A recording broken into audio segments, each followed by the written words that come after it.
हाँ, तो प्रासरण दाब का सूत्र व्युत्पन्न करेगा उससे पहले तुझे एक चीज और देख ले कि गुरुजी प्रासरण होता है वो कितने प्रकार का होता है मेरा। ठीक है, तो वो देख ले। सिंपल सी बातें देखते हैं अपन कि प्रासरण दाब के प्रकार, दाब के आधार पर प्रासरण या प्रासरण दाब के आधार पर सॉल्यूशन कितने प्रकार के होते हैं। तो तू हेडिंग लगा ले, प्रासरण दाब के आधार पर सॉल्यूशन। प्रासरण दाब के आधार पर, दाब के आधार पर, प्रासरण दाब के आधार पर विलयन के प्रकार, विलयन के प्रकार। ठीक है, प्रासरण दाब के आधार पर विलयन के प्रकार। तीन तरह के विलयन होते हैं प्रासरण दाब के आधार पर। है पहला होता तेरा समप्रासरी। क्या? समपरासरी, समप्रासरी विलयन। पहला कौन सा विलयन होता तेरा? समप्रासरी विलयन। जो दूसरा विलयन होता है वो होता तेरा अल्पप्रासरी, अल्पपरासरी। ठीक है, समपरासरी, दूसरा अल्पपरासरी विलयन, हिंदी वाले नाम से पहचान जाएंगे। तीसरा जो होता है ना वो होता है अतिपरासरी। तीसरा कौन सा होता है? अतिपरासरी विलयन। आओ तीनों को इंग्लिश में भी देख रहे हैं। जो समपरासरी विलयन होता है इसको बोलते हैं आइसोटोनिक। क्या बोलेंगे इसको? Isotonic solution. क्या बोलेगा तू इसको? Isotonic solution. दूसरा जो अल्पप्रासरी विलयन होता है इसको बोलेंगे अपन क्या? Hypotonic solution, hypotonic solution.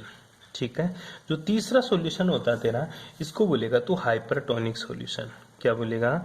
Hypertonic solution. ठीक है, देख सिंपल सा नाम समझ ले एक बार। पहला है समप्रासरी विलयन मतलब आइसोटोनिक सॉल्यूशन। दूसरा अल्पप्रासरी मतलब हाइपोटोनिक सॉल्यूशन। अतिप्रासरी विलयन मतलब hypertonic solution. Hyper, hypo, iso, hyper, hypo, iso, तीन तरह के सॉल्यूशन की बात कर रहे हैं।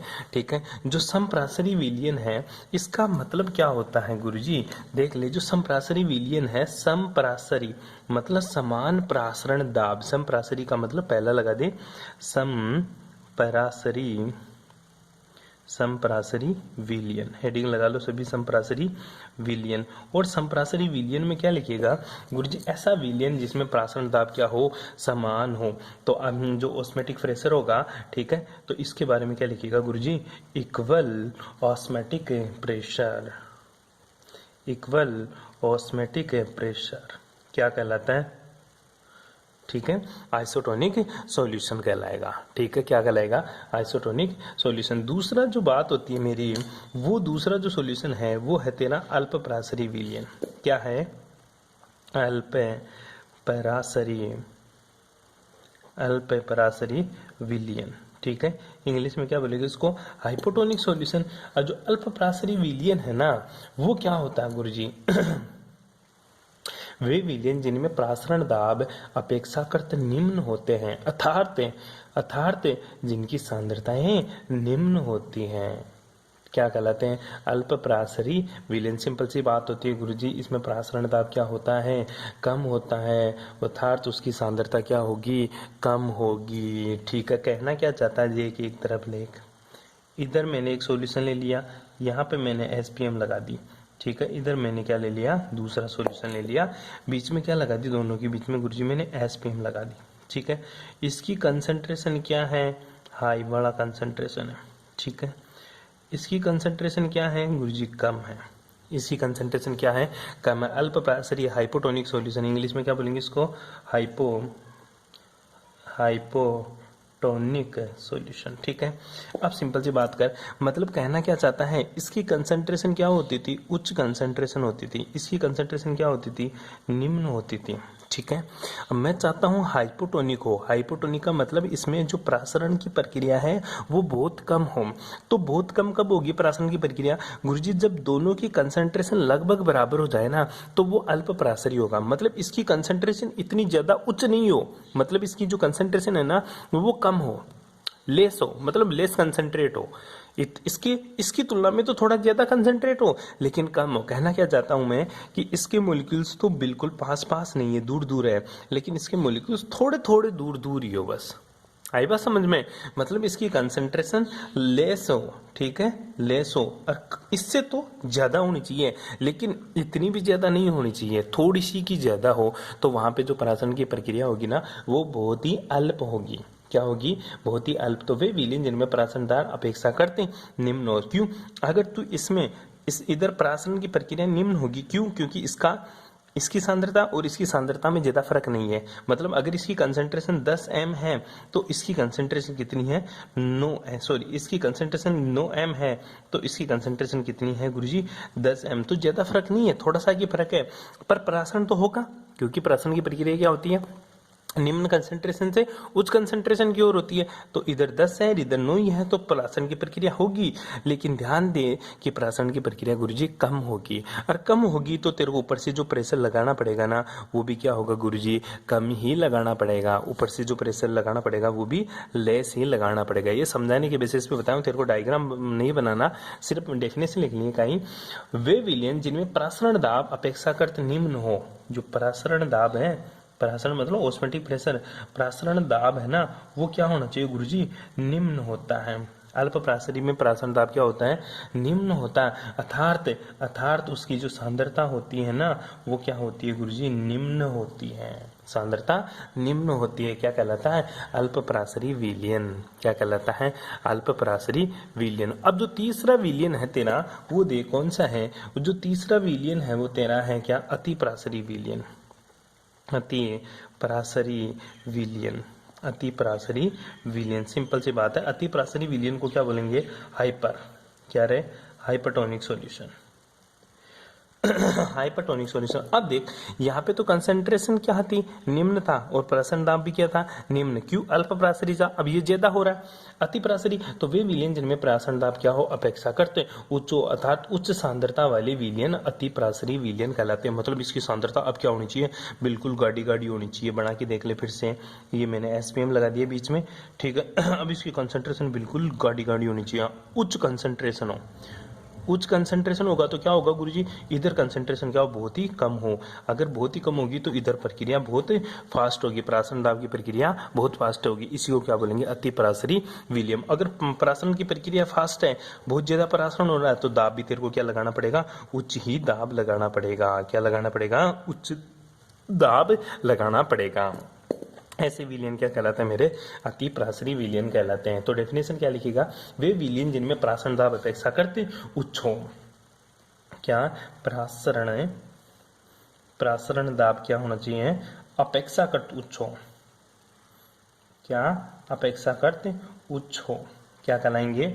अति परासरी विलयन कहलाएंगे, अर्थात उच्च सांद्रता वाले विलयन। क्या?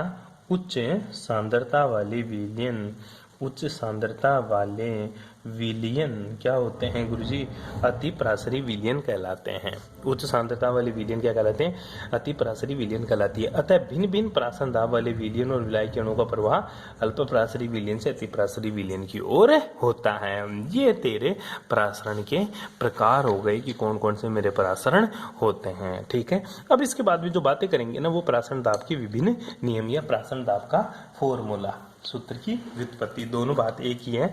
तो परासरण दाब के व्युत्पत्ति, हेडिंग लगा ले, परासरण ऑस्मोटिक प्रेशर, परासरण दाब की व्युत्पत्ति, ठीक है। परासरण दाब की व्युत्पत्ति करते आओ, ठीक है। तो परासरण दाब की व्युत्पत्ति या परासरण दाब के लिए विभिन्न नियम कौन कौन सा है, ठीक है। अब एक सीधी सी बात बताता हूं, तूने आदर्श गैस इक्वेशन पढ़ी होगी। कौन सी इक्वेशन? आदर्श गैस इक्वेशन। जो आदर्श गैस इक्वेशन है ना वो क्या होती है गुरुजी? आदर्श गैस समीकरण, आदर्श आइडियल गैस इक्वेशन क्या होती है गुरुजी? पीवी इक्वल्स टू होती है मेरी एनआरटी, जहां पे पी क्या होता है गुरुजी? गैस का दाब, गैस का दाब, ठीक है। वी क्या होता है? आयतन, गैस का आयतन, ठीक है। एन क्या होता है? गैस के मोल, ठीक है। आर क्या होता है? गैस कांस्टेंट, क्या होता है? गैस स्थिरांक, जिसका मान कितना होता है? 8.314 जूल सेकेंड, ठीक है। इसी तरह टी क्या होता है गुरुजी? ताप, क्या होता है? ताप। ये आइडियल गैस इक्वेशन तूने पढ़ी होगी। मैं एक बार प्रूफ बाद में करूंगा। ये आइडियल गैस इक्वेशन तूने कहाँ से मिली? तूने बॉयल का नियम पढ़ा, चार्ल्स का नियम पढ़ा, अवोगाद्रो नियम पढ़ा, उसी के बेस के ऊपर तूने क्या डायरेक्ट लिख दिया था? आदर्श गैस इक्वेशन। क्या लिखा था? आइडियल गैस इक्वेशन लिखा था वहां पे। अब देख, बस सॉल्यूशन के ऊपर अप्लाई करना ना। तो पी क्या है? यहाँ पे गैस का दाब है, तो पी की जगह क्या लगा दे? पाई। क्यों? क्योंकि ऑस्मोटिक प्रेशर को मैं किससे दिखाता हूँ? पाई से। प्रासरण दाब को मैं किससे दिखाऊंगा? पाई से। जहां पे प्रासरण दाब हेडिंग लगाई थी वहां पे पाई लिख लेना कोष्टक में, क्योंकि मैं प्रासरण दाब को किसे दिखाता हूँ? पाई से। ठीक है। और जहां पे पाई क्या होता है गुरुजी? विलियन का दाब या प्रासरण दाब। क्या? प्रासरण दाब। ठीक है, ये चीज लिखनी है। पाई की जगह, पी की जगह क्या लिखेगा तू? पाई लिखेगा। आर यहाँ पे गैस कांस्टेंट है। ठीक है, तो ये गैस कांस्टेंट है तो एस लगाना है आर की जगह। क्यों? एस क्या होता है? विलियन का स्थिरांक। विलियन का स्थिरांक। क्या गुरुजी इसका मान अलग होगा? नहीं, आर और एस दोनों का मान एक ही होता है, 8.314 जूल सेकेंड। ठीक है, दोनों की वैल्यू सेम ही रहेगी। पी की जगह पाई पुट करना, आर की जगह एस पुट करना, और तेरी इक्वेशन क्या बनती है देखते हैं। ठीक है, तो आइडियल गैस इक्वेशन क्या थी? PV equals to NRT. क्या थी? PV equals to NRT. तो इसकी जगह तुझे ये तो किसके लिए? आदर्श गैस इक्वेशन। क्या है तेरी? आदर्श गैस समीकरण। ठीक है, अब तो इसको किस पे लगा रहा है? अब तो इसको किस पे लगा रहा है गुरुजी? मैं इसको लगा रहा हूँ सॉल्यूशन के ऊपर। तो सॉल्यूशन पे जैसे ही यूज करूंगा तो पी की जगह तो मैं क्या रखूंगा? पाई, और आर की जगह क्या पुट करूंगा? एस। ठीक है, तो pi V equals to N S T. Pi V equals to N S T. अब देख, पाई क्या है? ऑस्मोटिक प्रेशर, तो मैं पाई को रख लू इधर, और एन के नीचे क्या लगा दिया? वी लगा दिया, और साइड में क्या लगा दिया? S T. एन के नीचे क्या लगा दिया? वी लगा दिया, और साइड में क्या लगा दिया? S T. कोई दिक्कत यहाँ तक? अरे कोई प्रॉब्लम? ठीक है, अब मैं इसको क्या लिख सकता हूँ आगे देखो। पाई इक्वल्स टू एन को क्या लिख सकता हूँ? एन क्या होता है? मोल होते हैं। एन क्या होते हैं? मोल। तो यहाँ पे सोल्यूट के मोल आ जाएंगे Na। ठीक है, तो Na क्या हो जाएगा? WA divided by Ma। WA divided by Ma। तो इसकी जगह मैं क्या पुट कर दूंगा? WA डिवाइडेड बाई Ma गुणा V। V किसमें? लीटर में। किसमें? लीटर में। ठीक है, इसको ml में बदलने के लिए, या सॉरी ml में आता है, V किसमें? ml में। इसको लीटर में बदलने के लिए तो 1000 से गुणा कर देगा। ठीक है, और साइड में गुणा क्या कर देगा? ऊपर ST। क्या कर देगा? ST। सिंपल सी बात है, यहां तक किसी को कोई प्रॉब्लम? अब तुझे पता है ये क्या होता है? ये गुरुजी मेरी मोलरिटी होती है। ठीक है, कैपिटल M किसके बराबर होता है? WA डिवाइडेड बाई MA गुणा V। इसमें ml में। अगर इसको लीटर में कर देगा तो 1000 से गुणा कर देगा। तो ये किसके बराबर होता है? ये होती है गुरुजी मेरी मोलरता के बराबर है। किसके बराबर? मोलरता। और तुझे पता है मोलरता ही क्या होती है गुरुजी? कंसंट्रेशन, सांद्रता। मोलरता ही क्या होती है? सांद्रता। मैंने शुरू में पढ़ाया था, सॉल्यूशन पढ़ाया था तब, कि जो मोलरता होती है ना वही मेरी क्या होती है? सांद्रता की यूनिट होती है। सांद्रता बहुत सारी होती है, मोलरता, नॉर्मलता, फॉर्मलता, ठीक है, मोल भिन्न, ये सारी चीजें अपन ने सांद्रता पढ़ी थी। तो मोलरता मेरी क्या होती है? सांद्रता। मोलरता को तो कैपिटल M से, और सांद्रता को किसे दिखाते हैं? C से दिखाते हैं। यहाँ तक किसी को कोई प्रॉब्लम? तो इसको मैं क्या लिख सकता हूँ गुरुजी? पाई इक्वल्स टू मैं लिख सकता हूँ कैपिटल M गुणा ST। ठीक है, या फिर मैं पाई को क्या लिख सकता हूँ गुरुजी? CST। क्या लिख सकता हूँ? CST। पाई इक्वल्स टू में क्या लिख सकता हूँ? CST। यहाँ तक किसी को कोई दिक्कत है?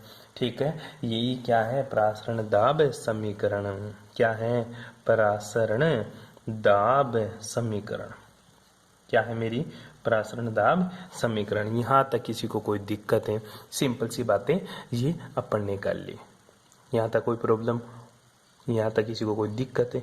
ये बातें आपको याद रखनी है। अब बात आती है गुरुजी ये इक्वेशन कहाँ से आई? पीवी इक्वल्स टू एनआरटी या पाईवी इक्वल्स टू एनएसटी। ये आप किससे लगा सकते हो? प्रासरण दाब के विभिन्न नियम से लगा सकते हो, जो आपको नोट्स में भी मिल जाएंगे, या फिर आपको ये डायरेक्ट करना भी है आपको। ठीक है, इस तरह से करोगे तो ज्यादा इजी रहेगा। ये तेरा प्रासरण दाब खत्म। कोई दिक्कत यहाँ तक? ठीक है, बातें की बातें करेंगे नेक्स्ट क्लास में।